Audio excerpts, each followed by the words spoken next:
Americans for Fair Taxation presents the Weekly Chairman's Report, written by Steve Hayes, president of Americans for Fair Taxation, and recorded by Bob Paxton, a volunteer with the Florida FAIRtax Educational Association. And now, this week's Chairman's Report. Hello, I'm Bob Paxton with the AFFT Chairman's Report for Friday, July 19th, 2024. This week's Chairman's Report is guest written by Chad Hagan. Chad is on the AFFT Advisory Board and is working with others to eliminate the income tax in Georgia and replace it with a state version of the FAIRtax. Sarah Huckabee Sanders is the governor of Arkansas and daughter of Mike Huckabee, who is on the AFFT Advisory Committee and who also ran for president promising to enact the FAIRtax. Governor Sanders recently came on Fox News to discuss phasing out her state's income tax. Now, obviously, the way to do this without getting opposition from those who claim that a sales tax is regressive is the FAIRtax. A state version of the FAIRtax would exclude the first $40,000 of spending from the state FAIRtax for a family of four. Anything spent above that $40,000 threshold on new retail items would be subject to the state's FAIRtax. Now, phasing out income tax makes for a compelling argument to introduce a consumption tax, or as we call it, the FAIRtax. Now, here's some of Governor Sanders' points.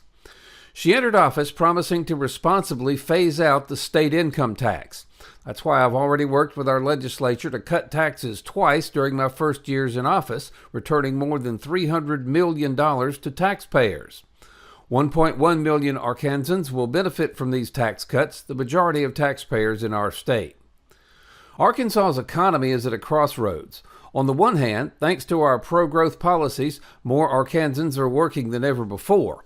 Our population and economy are growing, and the credit rating agency S&P just upgraded Arkansas's outlook from stable to positive, one of only 6 states to receive that rating. Our state borders Tennessee and Texas, zero income tax states, and hemorrhaged families and businesses to those competitors. Today, the reverse is true. Of the southern states that levy an income tax, Arkansas has the lowest. Governor Sanders knows that even though Arkansas is much more competitive now, it still loses some business to neighboring states which don't have a state income tax. Governor Sanders also knows that freeing the citizens of her state from the income tax also provides them with the freedom to determine how much tax they pay to the state by how much they spend.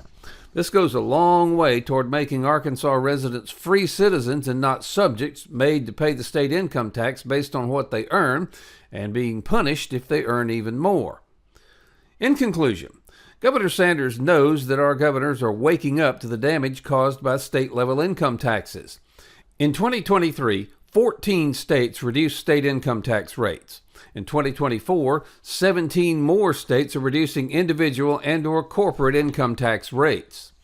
The race toward making their states competitive is on, and 31 states have responded. Now, one of the main benefits of this race to reduce or eliminate state income taxes is personal freedom from the detested state income tax. If it works so well for the states, think how much more competitive the U.S. will be against other countries when we replace our federal income payroll tax with the FAIRtax. Also, we return freedom to all the citizens of the United States, even to those living in states that don't believe in providing freedom to their citizens. The solution? Pass the FAIRtax. Now, why would D.C. pass the FAIRtax and give up an almost unlimited source of donations? Well, they won't. At least not voluntarily. The only way they will is if the rest of us demand it.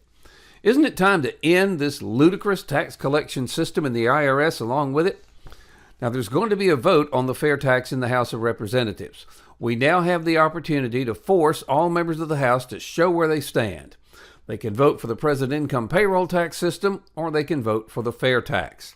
They can support the corrupt income tax in the IRS, or they can vote to eliminate it. It can't be any simpler than that.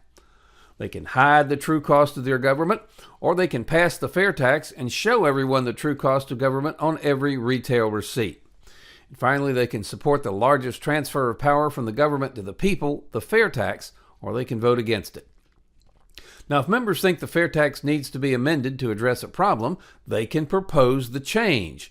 Don't let them get away with rejecting the entire bill because it has a perceived flaw that can be easily addressed, and if it's a real flaw, corrected in the final bill. And don't think for an instant there aren't any flaws in the income tax.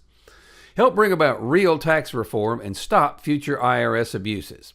By contributing or investing $10.40 a month, you help provide a financial base to Americans for fair taxation. Now, if you can make larger contributions/investments, these will be used not for salaries, as we're all volunteers, but for the needed updates to our economic studies, which will be vital for all future years. Please go to FAIRtax.org to invest in AFFT and help us pass the fair tax. It's an investment in your and your family's future. This has been the Weekly Chairman's Report, written by Steve Hayes, President of Americans for Fair Taxation.